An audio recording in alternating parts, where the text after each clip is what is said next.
Edification ministries వీక్షకులందరికీ యేసుప్రభు పేరిట వందనాలు. గత కొన్ని వీడియోల్లో దేవుడు సృష్టికర్త అయినటువంటి దేవుడి యొక్క నామాన్ని గురించినటువంటి ఎలోహిం అనేటువంటివి 2, తర్వాత యెహోవా పేరిట కొన్ని వీడియోలు మనం ఆ పేర్లకు కలిగిన అర్థం, దానిలో ఆ పేర్ల ద్వారా మనం దేవుని యొక్క వాక్యంలో మనకు కలిగిన సంబంధాలు మనం చూసాం. ఈరోజు దేవుని యొక్క అనేకమైనటువంటి గుణములు, స్వభావాల విషయంలో కనుక మనం చూడగలిగినట్లయితే అన్నిటికంటే అతి ప్రధానంగా మనకు కనిపించేటువంటిది దేవుని యొక్క వాక్యంలో పరిశుద్ధత అనేటువంటిది. ఈ పరిశుద్ధత అనేటువంటిది ఈ దేవుడే పరిశుద్ధుడై ఉన్నాడు.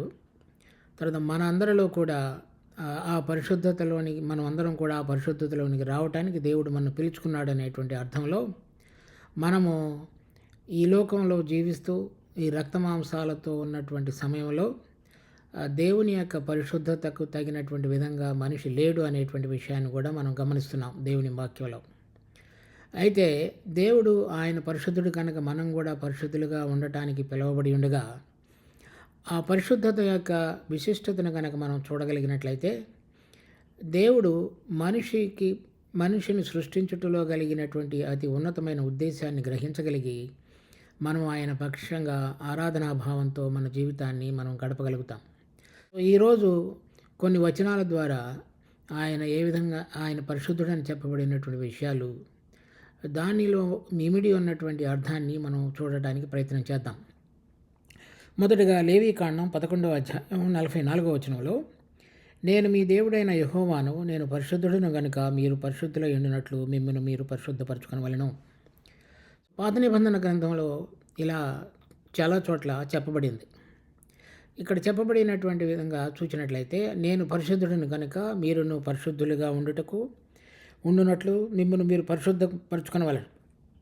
అంటే ఇక్కడ చెప్పబడినటువంటి ఈ పరిశుద్ధతలో వారు దేవునికి తగినటువంటి విధంగా జీవించాలనేటువంటి అర్థం ఇచ్చేటట్లుగా దేవుడు ఏర్పరచబడినటువంటి ఇశ్రాయేలు ప్రజలతోటి మాట్లాడుతున్నాడు. అదే మన విషయానికి చూసుకున్నట్లయితే తర్వాత ఇంకొక చోట కూడా చూద్దాం. లేవీకాండం 21వ అధ్యాయంలో 8వ వచనం, అతడు నీ దేవునికి ఆహారం అర్పించువాడు కనుక నీవు అతని పరిశుద్ధపరచవలెను. మిమ్మల్ని పరిశుద్ధపరచు యెహోవాను, నేను పరిశుద్ధుడిని కనుక అతడు మీ దృష్టికి పరిశుద్ధుడు కావాలను. ఇక్కడ యాజకుడిని పరిశుద్ధపరచుట లేక ఆయన దేవుడు పరిశుద్ధుడు కనుక పరిచర్య జరిగించేటువంటి యాజకులు పరిశుద్ధులుగా ఉండవలసినటువంటి దాని గురించి ప్రభు మాట్లాడుతున్నాడు. ఇక్కడ కూడా వక్కాణించి చెప్పబడినటువంటి పదం నేను పరిశుద్ధుడును కనుక. ఇదే నూతన నిబంధనలో కనుక మనం చూసినట్లయితే 1 పేతురు 1వ అధ్యాయం 14-16 వచనాల్లో ఉంది, నేను పరిశుద్ధుడనై ఉన్నాను కనుక మీరును పరిశుద్ధులై ఉండుడని వ్రాయబడి ఉన్నది. కాగా మీరు విధేయులకు పిల్లలై మీ పూర్వపు అజ్ఞాన దశలో మీకుండిన ఆశలను అనుసరించి ప్రవర్తింపక మిమ్మల్ని పిలిచిన వాడు పరిశుద్ధుడైన ప్రకారము మీరును సమస్త ప్రవర్తన యందు పరిశుద్ధులైనడి అని వ్రాయబడినది. ఈ పరిశుద్ధత అనేటువంటి అంశాన్ని మనం కనుక చూసినట్లయితే దేవుని యొక్క ఈ స్వభావం ఏదైతే ఉన్నదో దానిలో నుంచి ఈ పరిశుద్ధత అనేటువంటి గుణాన్ని మనం చూస్తాం. ఈ పరిశుద్ధత ఆయనకు చెందినటువంటి స్వభావం ఉన్నదో దాని యొక్క అనుసారంగా తరలి వచ్చేటువంటి ప్రవర్తింపజేసేటువంటిదే పరిశుద్ధత. కనుక ఆయన ఈ స్వభావంలో ఈ పరిశుద్ధతను ధరించుకొని ఆయన యొక్క గుణములను, మిగిలిన అనేక విషయాలను మనకు తెలియజెప్పుతూ జీవించేటువంటి వాడిగా ఉన్నాడు. ఈ పరిశుద్ధతలో హెబ్రీ భాషలో వాడబడినటువంటి పదం కాదోష్ అని, గ్రీకు భాషలో మాట్లాడబడిన నూతన నిబంధనలో వాడబడినటువంటిది హగోయిస్ అనేటువంటిది పదం వాడబడింది. వాటిలో ఈ వాడబడినటువంటి ఈ పదాలలో అర్థం సపరేటెడ్ అని, లేక ప్రత్యేకపరచబడుట అని, లేక వేరుపరచబడినటువంటి వాడుగా ఉండుట అనేది అర్థం. ఇశ్రాయేలీయులతో నేను పరిశుద్ధుడును అని చెప్పుతున్నప్పుడల్లా లోకంలో ఉన్నటువంటి వేరైనటువంటి ఆ లోక పోకడల నుంచి, లేక లోకం యొక్క నడత నుంచి, లేక లోకమును నడిపించుతున్నటువంటి అధికారి నుంచి వేరైన విధమైనటువంటి ప్రవర్తన కలిగిన వాడను అని ప్రభువు ఇశ్రాయేలీయులతో పాత నిబంధనలోనూ క్రొత్త నిబంధనలో రక్షించబడిన విశ్వాసులతోనూ మాట్లాడుతున్నాడు. ఏదైతే ఆ రోజుల్లో ఉన్నటువంటి ఇశ్రాయేలీయులతో మాట్లాడుతున్నప్పుడు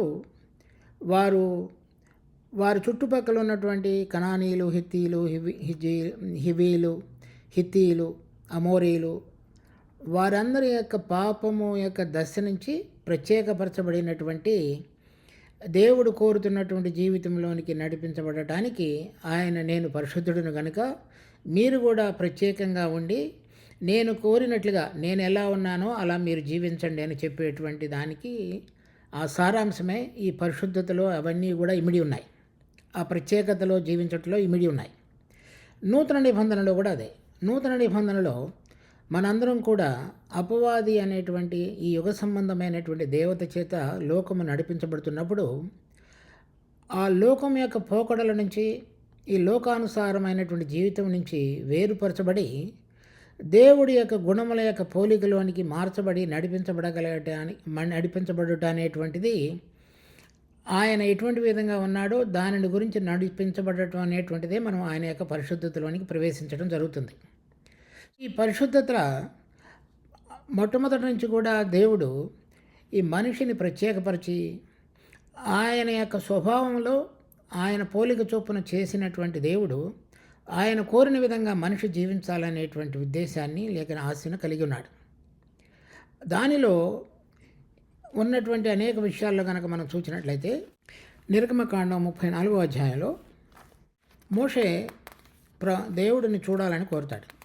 కోరినప్పుడు ఏ మనుషుడు కూడా నన్ను చూచి బ్రతకజాలడు, కానీ నేను వెళ్ళుచుండగా నిన్ను బండ సందులో దాచి ఉంచి నీ ముఖమును కప్పి నా వెనక భాగమును చూడగలిగినట్లుగా చేసేదని చెప్తూ మాటలు చెప్తాడు. 34వ అధ్యాయం 5వ వచనం. మేఘములో యెహోవా దిగి అక్కడ అతనితో నిలిచి యెహోవాను నామమును ప్రకటించను. అంటే ఆయన పరిశుద్ధ నామానికి మొత్తం కలిగినటువంటి సారాంశాన్ని గురించి ఈ 6వ వచనంలో చెప్తున్నాడు.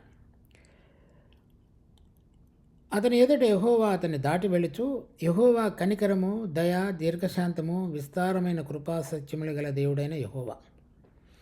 ఇది దేవుని యొక్క పరిశుద్ధతకు తగినట్లుగా, ఆయన నామానికి తగినట్లుగా కలిగి ఉన్నటువంటి గుణముల యొక్క సారాంశమైనది. దీనిలో ఈ ఆయన యొక్క సృష్టించినటువంటి సృష్టి అంతటిలో కూడా మేలు చేయటానికి, మంచి జరిగించటానికి, తర్వాత ఆయన సృష్టి మీద ఆయన యొక్క ఆశీర్వాద ఫలాన్ని చూపించగలగటానికి ఇష్టపడేటువంటి దేవుడిగా ఆ పరిశుద్ధతను లేక ఆ ప్రత్యేకతను సంతరించుకొని దేవుడు మనకు ప్రత్యక్షమైన వాడుగా ఉన్నాడు.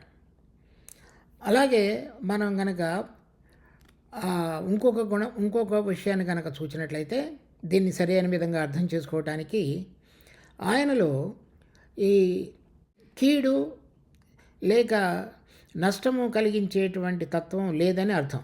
ఈ పరిశుద్ధతకు అది వ్యతిరేక అర్థం వచ్చేటట్టు ఇటువంటి పదం ఏమిటి అంటే పరిశుద్ధతకు వేరైనటువంటిది లేక దానికి ఆపోజిట్గా ఉన్నటువంటిది వ్యతిరేకమైనటువంటి పదం అపవిత్రత.